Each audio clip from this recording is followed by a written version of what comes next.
Hi YouTube family, my name is Elysia English and welcome back to my channel. Today is an exciting day because I'm doing a thrift to treasure video. Since we moved to Nova Scotia, we've been working on our 1899 abandoned home project renovation, which hasn't given me a lot of time to go thrifting. And so the other day I drove by a place and I couldn't resist going in, and I took less than $20 with me to be able to pick up just a couple of treasures, and I transformed them during this video. Also, don't forget to hit subscribe and stay tuned to the end of the video because I actually was also able to find a really neat Oceanside barn pick to go in and do a little bit more thrifting at the end. So stay tuned, let's get creating. The first project was inspired by this leather backpack I picked up for only $3 at the thrift store. Sometimes it just takes something really small to spark some inspiration from the thrift store, which led me to reaching for some pine shelving that I could cut into a 16 by 20 size. This was going to be the background of this project. The thing that really inspired me from this backpack was the leather backing. It had a lot of the leather fabric on it, including some leather straps. I made sure to cut off all of the straps that I knew I wouldn't need for this project to be able to save them for another upcycle down the road. So I took apart the entire bag, keeping every usable piece I could for something later on, and kept that really nice back leather part to use for this project.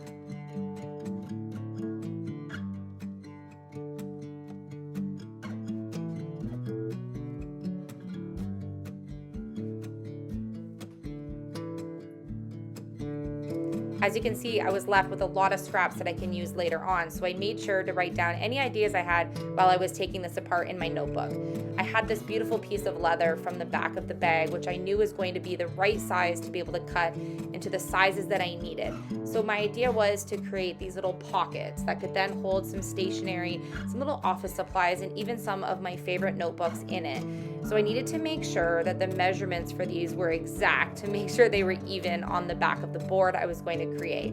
So I made some lines on the back of the leather so that I didn't leave any pen on the front that you would see later. And then I could use those lines I was creating to fold the fabric over before I could sew the seams. I thought that the little stitches would add a lot of nice detail in the end.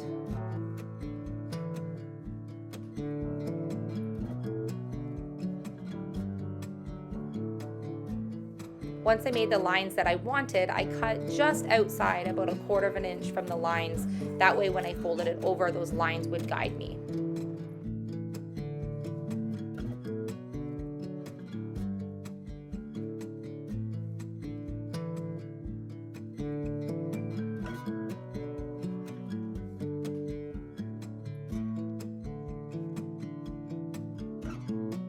Using some of my push pins, I put the pins in sort of an awkward layout than when you would normally sew, but this was the best way for me to hold this stiff leather in place while I lined it all up to make sure that my pockets were the perfect size.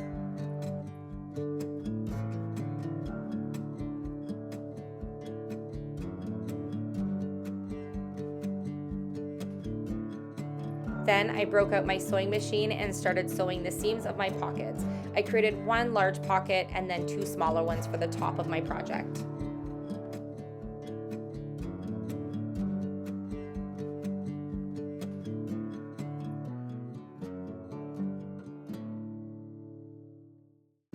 Once my pockets were all sewn, I laid them out to make sure they were going to fit properly and that the spacing was all right.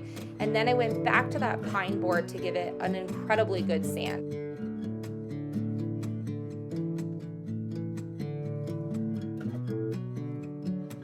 Once it was sanded and completely dusted off, I reached for my Minwax polyacrylic to give this a really nice clear coat. I usually like to use satin, and this was going to give it the protective coat that it needed to be able to wipe it off and dust it later on.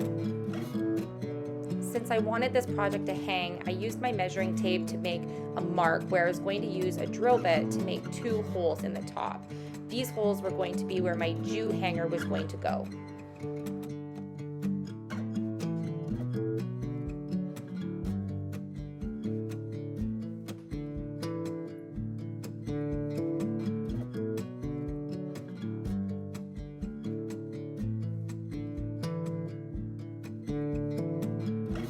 I had had some upholstery nails on hand and used some clear Gorilla Glue to be able to put the outside parts of the pockets onto the pine board, and then used my hammer just to gently tap in some of these little detailed nails that were going to kind of hold these on more securely.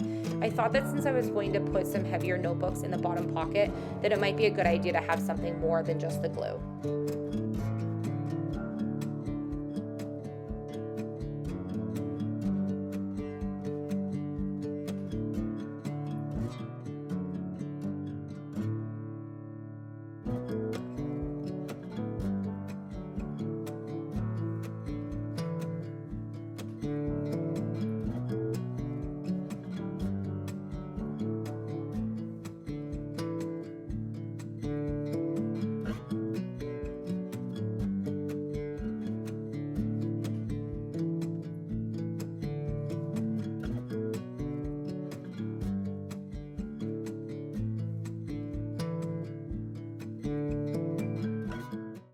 The second Thrift to Treasure upcycle was these hardware handles. There was, I think, 6 or 7 in the pack for $3, and I knew right away that I needed them. I used some scrap plywood, which I cut into the size of 9 inches by 24 inches. This was going to give me the base of what would be my fall tray.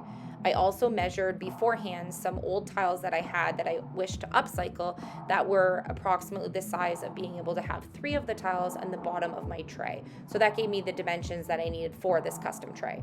I then took some 1x3s and used some pine colored stain to give them a little bit of an aged rustic look.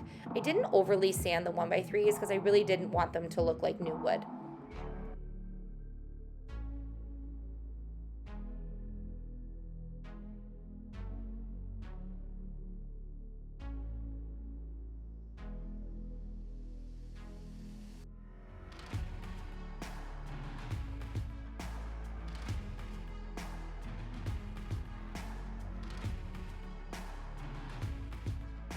To adhere the tiles to the bottom of my tray, I just used some thin set mortar. This is just a tile adhesive that you can put at the bottom of your tiles.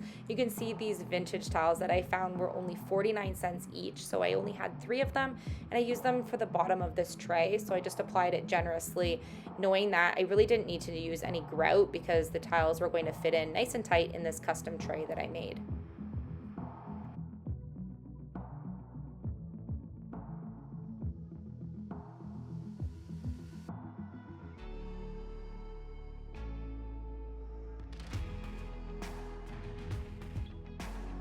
I then reached for those upcycled handles from the thrift store. I love that they had the accents of wood and gold.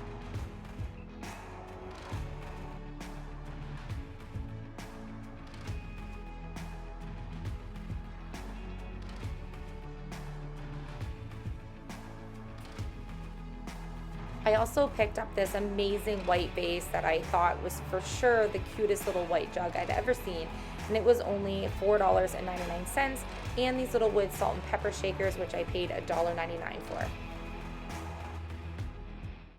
For DIY number 3, I hit the floral section in the thrift store. I usually look in this section, although a lot of it is usually super dusty and not usable. Sometimes you get lucky and you find a really nice piece of greenery. I then reached for some rope that I had left over from yesterday's DIYs to create a little coil basket.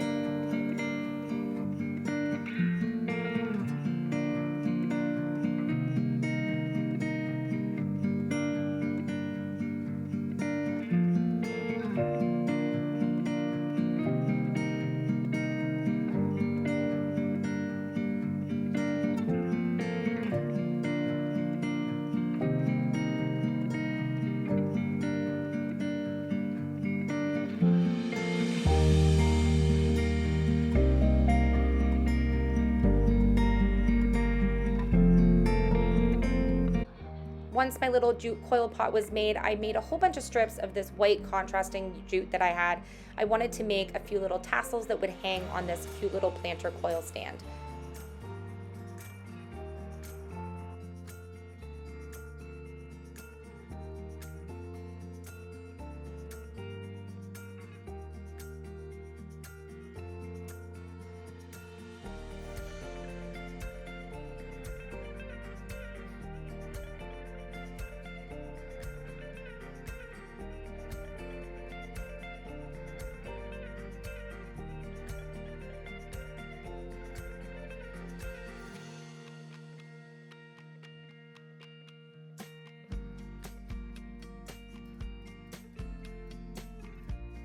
Since the greenery that I found was really clean and in great shape, and I really did like the simplicity of it, I wanted to make sure that I added a little character to my coil pot, which is why I decided to add these cute 3 little tassels. I just really liked the extra texture that it gave the pot.